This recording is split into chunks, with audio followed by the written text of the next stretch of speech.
Hello and welcome, I'm Thomas Porteous and you're watching NewsX World. Let's take a look at some of the top stories.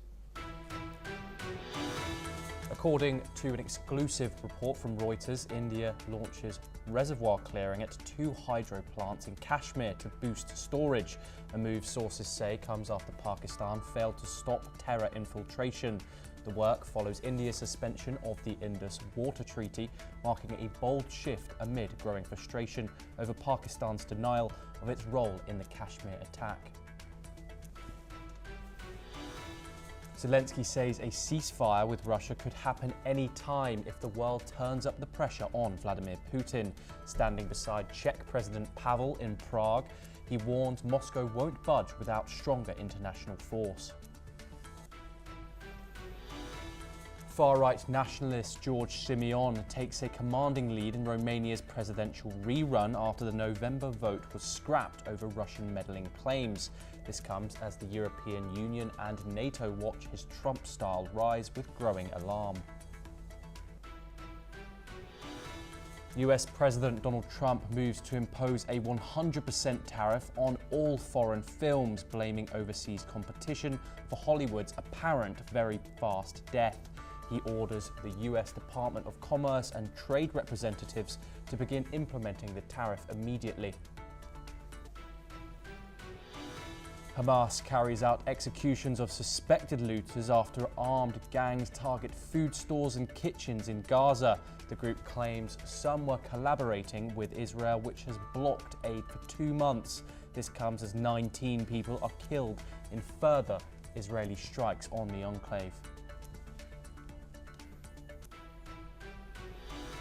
Iran's defense minister warns Tehran will strike US and Israeli interests worldwide if either launches an attack. The threat comes after Israeli Prime Minister Benjamin Netanyahu promises payback for a Houthi missile attack that landed near Israel's main airport. Strong winds capsized 4 tourist boats in southwestern China, killing 10 and leaving 1 still missing. 74 people have been rescued as search efforts continue in the Guizhou province. 13 miners kidnapped by a criminal gang are found dead inside a mine in northern Peru. They were held hostage for days after trying to confront illegal miners competing for control of the gold-rich site.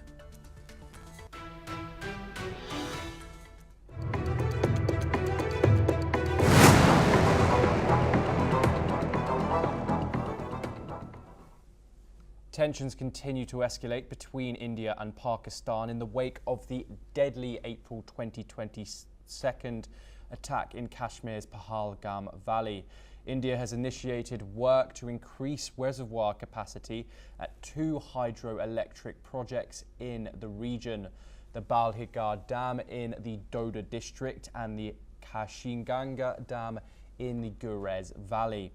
This move marks India's first step outside the Indus Water Treaty, which has governed water sharing with Pakistan since 1960. Following the attack, India suspended the treaty, a decision condemned by Pakistan, which has warned of potential legal action and called it an act of war. India has also temporarily halted the water flow from the Balhagar Dam on the Chenab River, signalling a shift in water management strategies. Meanwhile, for the 11th straight night, Pakistan has carried out unprovoked small arms fire across the line of control, targeting multiple districts in Jammu and Kashmir. The Indian Army has responded swiftly. Reports revealed that the terrorists behind the Pahalgam attack were trained by Pakistan's elite special service group. One of them, identified as Hashim Musa, was a former para-commando and a Lashkar-e-Taiba operative. Meanwhile, the United Nations Security Council is meeting today to discuss the rising tensions.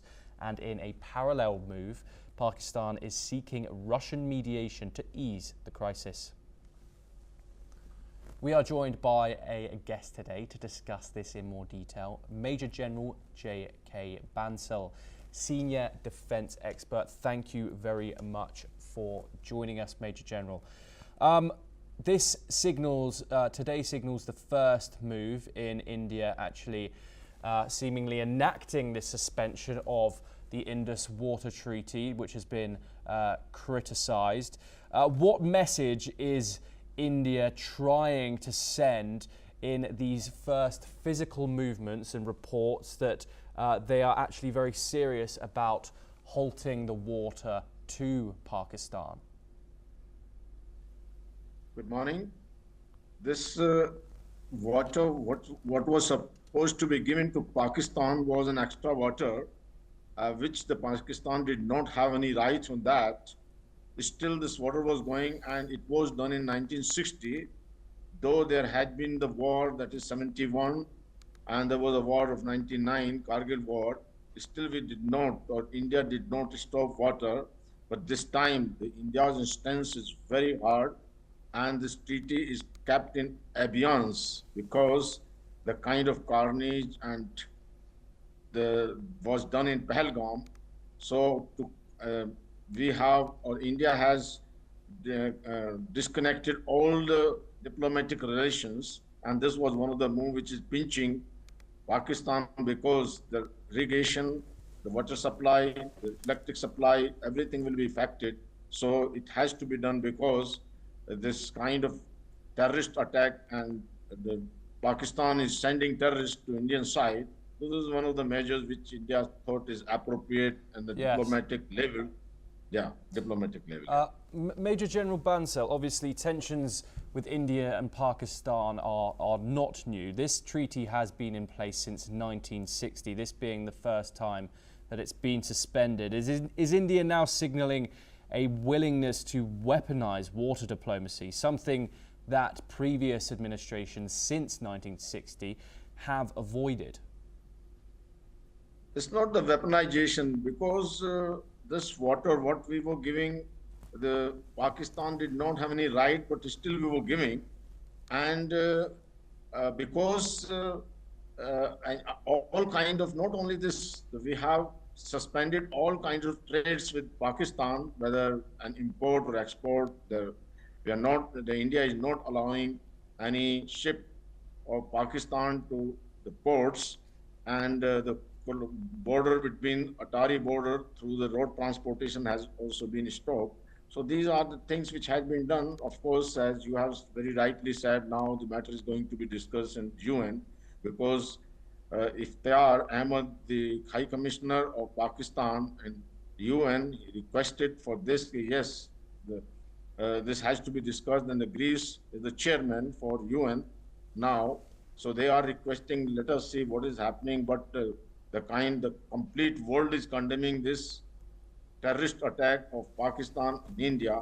And now I would like to tell here, because the Pakistan is not in a fighting conditions, they don't have enough sufficient ammunition, because this 155 shell which they had for their artillery has been sold to Ukraine, and for the $364 million, there's a lot of corruption in army of Pakistan. And keeping that in mind, now they don't have even this ammunition for more than 4 days. They are having scarcity of ration. They have the scarcity of petrol, and every day Pakistan is spending $3.2 million on their army, navy, and air force, whatever exercise to sustain them daily. Yeah. Major General J.K. Bansel, thank you very much for joining us. Your insight is greatly appreciated. We now move on over to the Middle East, where Gaza's civil defense has said that 15 people were killed and 10 others wounded in an Israeli attack on 3 apartments in Gaza City, while 4 others were killed in Beit Lahia. Furthermore, bombing in Jabliya has killed 1 person and injured others. This comes after Israeli forces killed at least 19 people in early morning attacks, according to Gaza's civil defense, after killing 24 Palestinians across Gaza on Sunday. Reportedly, several people were also killed and injured following a series of Israeli raids in Gaza's Khan Yunis. Meanwhile, the Israeli military has begun calling up tens of thousands of reservists to intensify and expand its operations in Gaza. The Israel Defense Forces said it was increasing the pressure with the aim of returning hostages and defeating Hamas. Under the plan, the military said it would operate in new areas and destroy all infrastructure above and below ground. As per Israeli media, Prime Minister Benjamin Netanyahu and his war cabinet have approved the renewed military expansion in Gaza, but reports suggest that it will not happen until after President Donald Trump's trip to the region next week. Meanwhile, the United Nations and other humanitarian organizations that work together to deliver aid to Gaza have issued a statement rejecting a plan from Israel to bypass existing aid routes. The humanitarian country team described Israel's plan as dangerous, saying it would drive civilians into militarized zones to collect rations, threatening lives, including those of humanitarian workers. They also said that the plan appears designed to reinforce control over life-sustaining items as a pressure tactic. However, in another development, according to Vatican News, of one Pope Francis's Pope-mobiles is being transferred into a mobile health clinic for children in Gaza, fulfilling one of the late Pope's final wishes. Now let's move over to Europe, where in a recent development, the Russian Defense Ministry today has said that a total of 26 drones targeted towards Russian territories have been destroyed overnight, with 4 of them flying towards Moscow. According to preliminary reports, there were no injuries or damage from the falling debris. Ukrainian President Volodymyr Zelensky says a ceasefire with Russia could happen at any moment, but only if more pressure is placed on the Kremlin. Speaking in Prague along the Czech President Petr Pavel, Zelensky urged Ukraine's allies to push harder for peace. He warned that without stronger international pressure, Russian President Vladimir Putin would have no real reason to take steps towards ending the war. Here is what the Ukrainian president and his Czech counterpart had to say. Можливе абсолютно будь-який момент, хоч від сьогодні, і має тривати щонайменше 30 днів, щоб дати реальний шанс дипломатії. І я вдячний Чехії за підтримку в цій пропозиції нашої позиції. Je třeba si připomenout, že pokud někdo má v rukou opravdu všechny karty k ukončení této války, tak je to prezident Putin, který to může udělat jediným rozhodnutím. Ale zatím žádnou takovou skutečnou vůli neprojevil. President Putin had a stronger message, however. He said that Russia has enough strength and resources to, and quote, bring what was started in 2022 to a logical conclusion, and added that this would be done in a way that suits Russia's goals. Meanwhile, back in Ukraine, at least 11 people, including 2 children, were injured in a Russian drone attack on Kiev overnight. The attacks come just as Russia declared a symbolic 3-day ceasefire from May the 8th to May the 10th. And there's been more action near the border. Ukrainian forces struck an electrical equipment plant in Russia's Bryansk region, according to local officials. Workshops and administrative buildings were destroyed, but no casualties were reported. The conflict remains highly volatile as the Russian Defense Forces say they've intercepted 4 drones headed towards Moscow. This comes just days before foreign dignitaries are expected in the capital for a military parade in Red Square. We now move over to the United States, where Australia and New Zealand say on Monday that they would advocate for the 2 countries' film industries after US President Donald Trump announced a 100% tariff on movies produced outside the country. Meanwhile, oil prices slumped after 8 OPEC Plus members announced a sharp increase in production, adding to fears of oversupply of crude oil.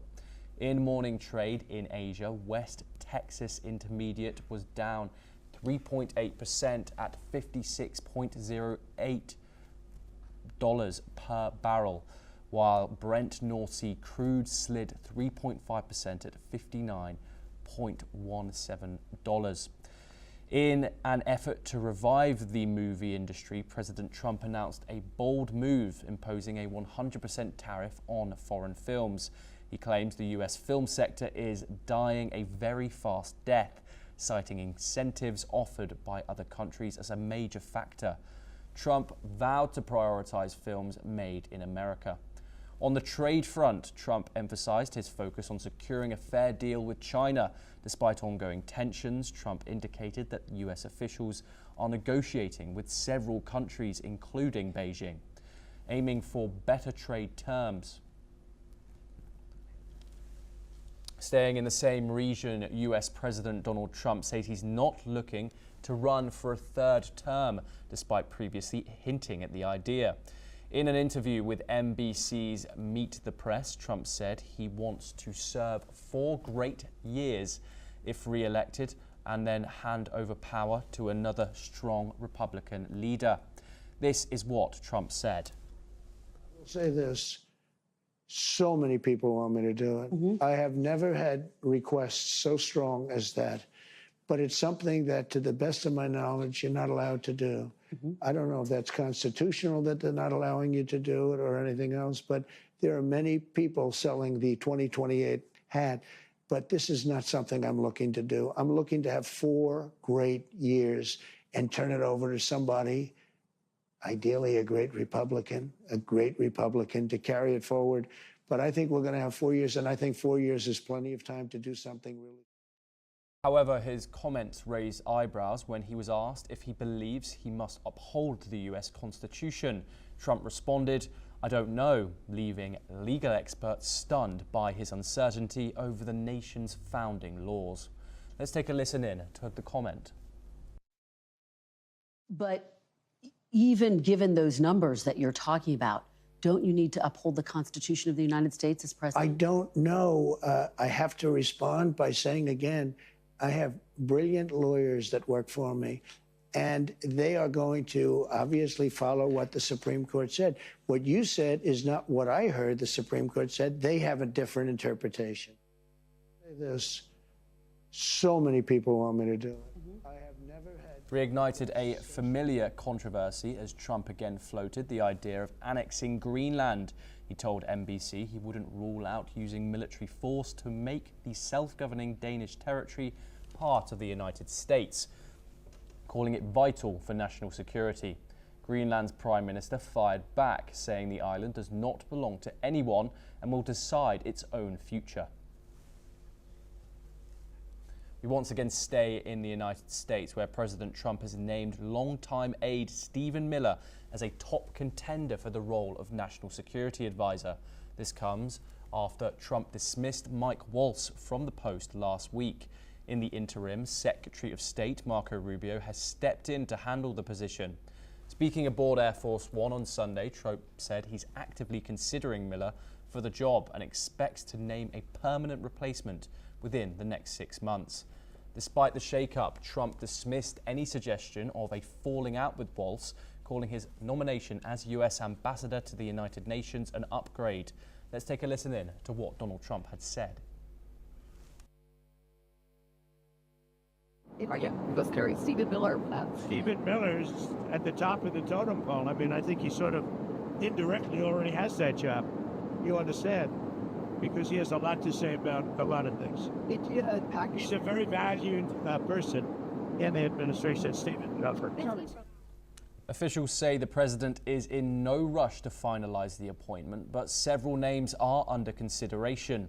Miller, known for his hardline policy views and close alignment with Trump, has been a key figure in the administration's national security and immigration agendas. Moving on now, Indian billionaire Gautam Adani is reportedly seeking to have US criminal charges against him dropped, with his representatives holding talks with officials from President Donald Trump's administration. According to Bloomberg News, the discussions began earlier this year, but have intensified in recent weeks, raising the possibility of a resolution soon. US authorities indicted Adani and his nephew, Sagar Adani, in November, accusing them of paying bribes to win Indian power contracts and misleading US investors during a $750 million bond offering by Adani Green Energy. The Adani camp is now arguing that the charges conflict with the Trump administration's priorities and should be reconsidered. Neither the Adani Group nor US authorities have publicly commented on the ongoing talks. But last month, Adani Green claimed an internal review found no wrongdoing related to the US indictment.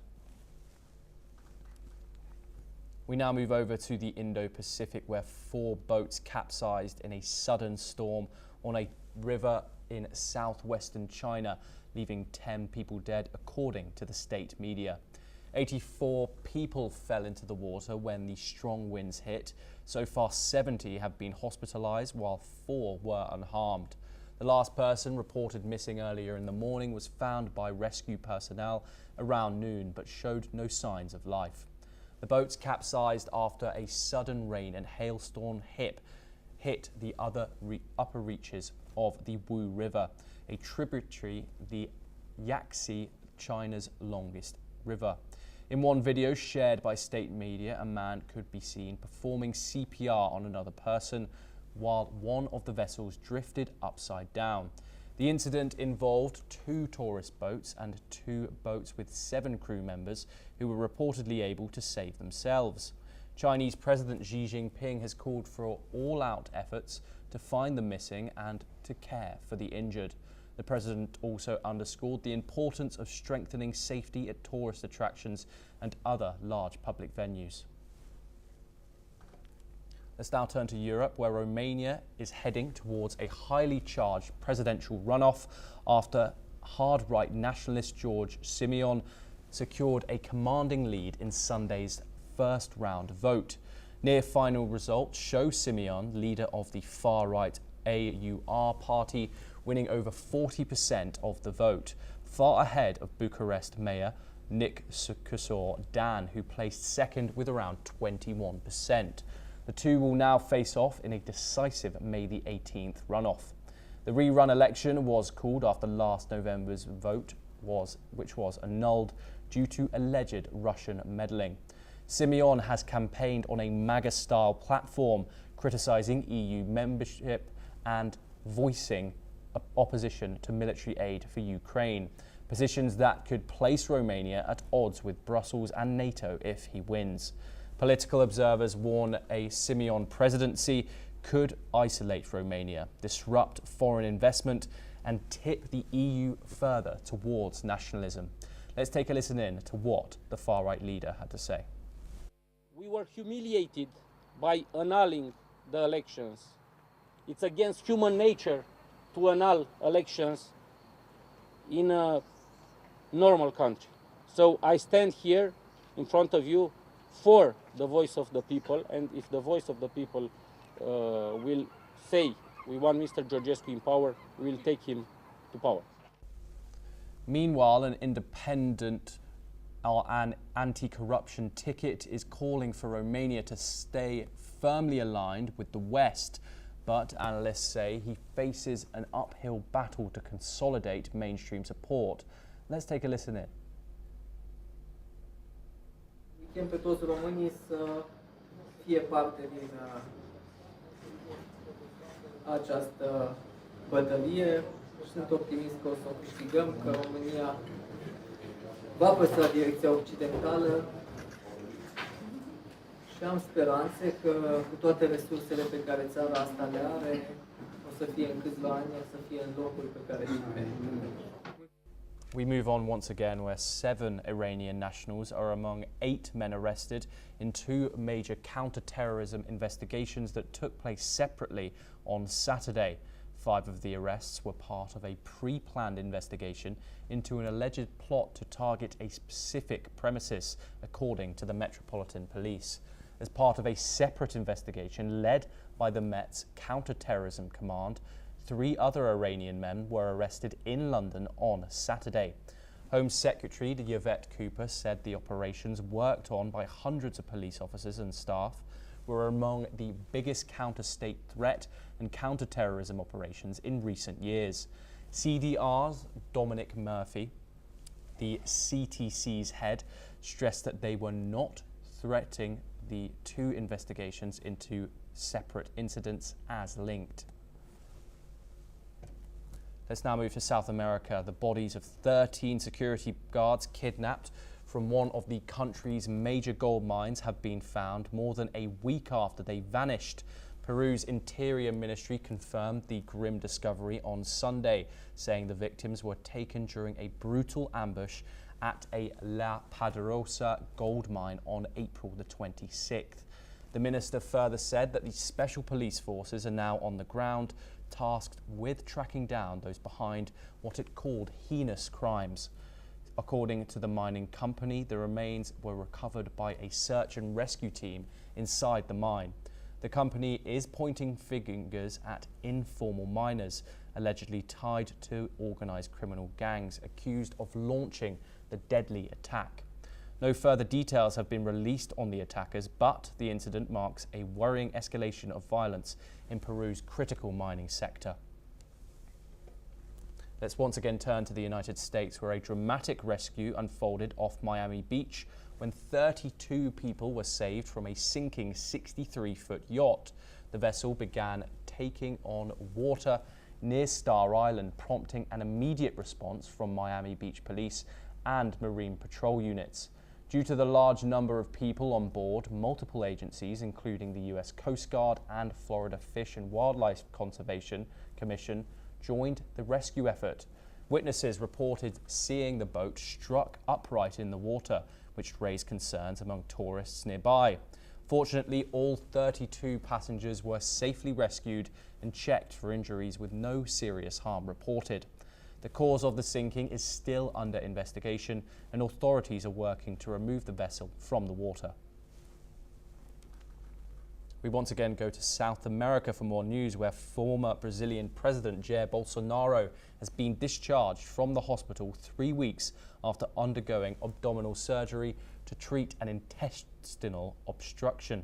The 70-year-old politician, who has undergone multiple surgeries since being stabbed during a 2018 rally, he expressed gratitude for his recovery and thanked his doctors. Despite his improved health, his medical team advised him against attending an upcoming rally, citing his need for rest. Bolsonaro used his release to renew calls for amnesty for his supporters.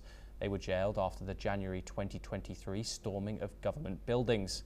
Bolsonaro also continues to face legal challenges, including a Supreme Court ruling to stand trial for allegedly plotting to overturn the 2022 election results. He is currently barred from running for office. We stay in Brazil, where police have said that they had thwarted a bomb attack planned for Lady Gaga's concert that drew over 2 million people to Copacabana Beach in Rio de Janeiro on Saturday.